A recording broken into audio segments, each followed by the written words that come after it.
Welcome back to World of Immersion. It has been quite some time since our last voiceover video, but we are back in the studio today and we got a brand new video for you today, and it's a really good one. Today we're going to be counting down the top 10 most anticipated rides for us at the brand new Universal's Epic Universe that's opening just later this year.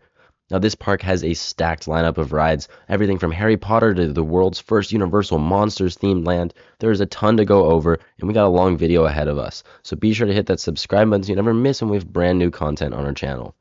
We're going to be visiting Universal's Epic Universe just later this year, only a few weeks after it opens in May. In fact, there's going to be team member previews starting as early as next week, which is insane for this park. I've been following the construction for months, even years since it started construction back in 2019, so I'm beyond excited to check out this park, and there are so many amazing rides, and we're going to be counting down in order of which we are most anticipated for. Make sure you comment down below, though, what you are most excited for, because you might not agree with us. I want to see in the comment section below what everybody's most anticipated ride is. With that being said, though, let's get right into the video.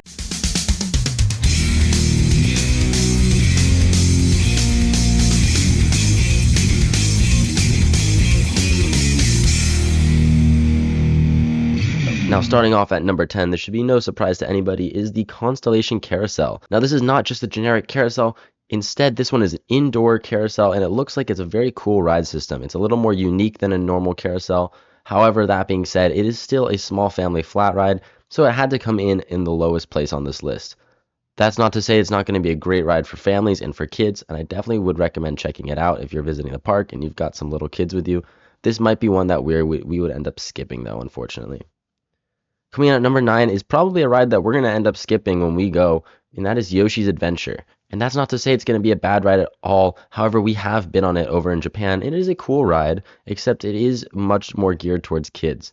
And like I said, we have been on it before, so I don't have that strong of a desire to ride it again.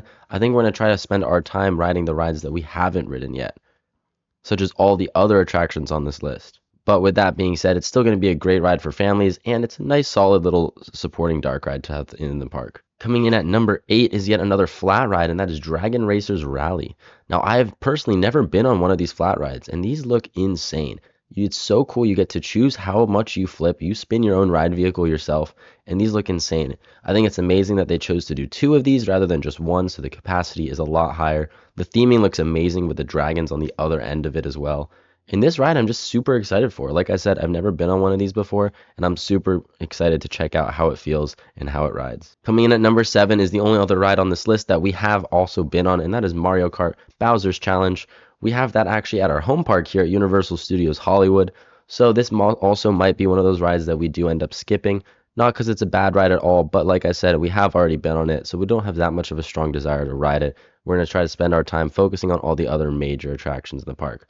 But that being said, it's still an incredible ride, and I know that this is going to be one of the ones that has one of the longest waits in the park, with it having a relatively low ride capacity and also being insanely popular. It is one of the most popular rides at Universal Studios Hollywood and Universal Japan, so I'm sure it will just be as crowded at Epic Universe. And coming in at number 6 is going to be our first coaster on the list, and that is Curse of the Werewolf. Now, this one looks really cool. However, it definitely looks like the mildest of all the coasters. It is a launch spinning family coaster, and it does look really cool. My only concern is that it does look slightly short in comparison to the other coasters in the park, but the theming looks great. I love the Universal Monsters theme, and if there's a really cool werewolf animatronic in that swing launch, I think it's going to be an amazing ride. Super excited to check it out. It's definitely a very anticipated ride for me. Now, moving on to the top 5. Now, these 5 I am all very excited for. These are my 5 most excited rides in the park. And starting off, we have another coaster, and that is Hiccup's Wing Gliders. This is an Intamin multi-launch coaster, and it looks really fun. It looks like somewhere just below the thrill level of Hagrid's, and Hagrid's is one of my favorite coasters that Universal's ever made. So I'm super excited to check out how Hiccup's Wing Glider rides. The theming looks really solid. It just definitely looks like a nice layout. It looks slightly shorter than Hagrid's does, and it doesn't have anywhere near as many tricks up its sleeve. But like I said, it's going to have a great theme, and I love How to Train Your Dragon, so I'm just super excited to hear that soundtrack going as you're going along the coaster. Coming in at number 4 is another coaster. That's right, this park does have a decent number of coasters, and that is Donkey Kong Minecart Madness.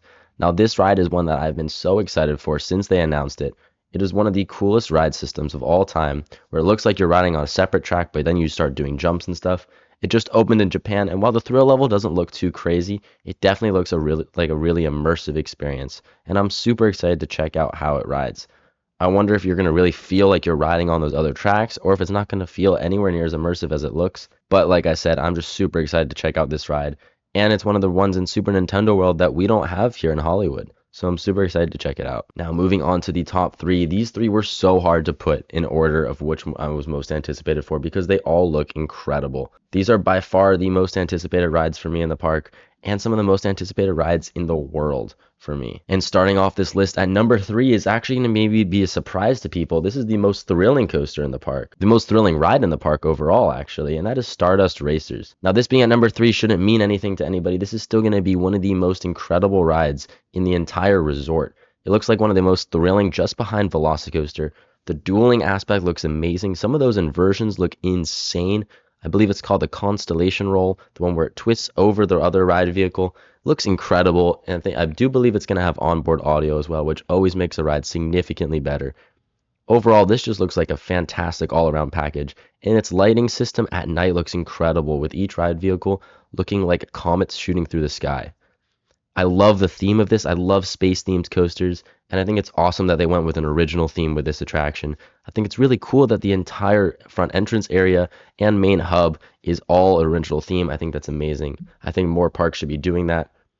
But like I said, it looks like an incredible ride, and I am super excited to check it out when it does open. Now, coming in at number 2, this one also might be a surprise to people. This is Harry Potter and the Battle at the Ministry.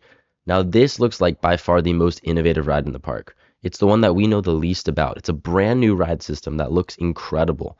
It's something like the Spider-Man attraction, except with a much higher degree of vertical motion, which looks like it's going to be insane. And I do believe we're going to be able to take the Flu Network. We're going to go through those chimneys and end up in the Ministry of Magic. It's going to be insane. This ride just looks like one of the craziest rides ever built, and I'm so excited to check it out. Honestly, I don't know much about this ride. It's probably the ride I know the least about, but that only adds to my anticipation of it. But it doesn't come in at number 1, and that honor goes to the one and only Universal Monsters The Frankenstein Experiment. Now, this is a ride that I've been excited for such a long time. Universal Monsters is my favorite type of theme that they do. The monsters mazes that they have at Horror Nights are always incredible, and I am so excited that they are finally doing a themed land to it. I think it's amazing that they are finally doing an entire land themed to horror. It's one of the only ones in the US to be able to do this, and I think it's going to be incredible. I am so beyond excited for this ride. It uses one of my favorite ride systems, the same one that's used on Forbidden Journey, and I think that's an incredible ride system. I'm so excited to finally check out this ride when it opens, and like I said, it is one of my most anticipated rides in the world. The queue also looks incredible, and just the whole theme overall looks amazing. But with that, we've concluded our top 10 most anticipated rides at Epic Universe. Like I said before the video started, be sure to comment down below what your most anticipated rides are. I want to know what you guys think in the comment section below, what your most anticipated ride in the park is, if you're going to be visiting the park on opening week, or opening day, or even opening year. I'm super excited to check it out when we go in June, and we'll have a ton of coverage coming out from the park when it does eventually open.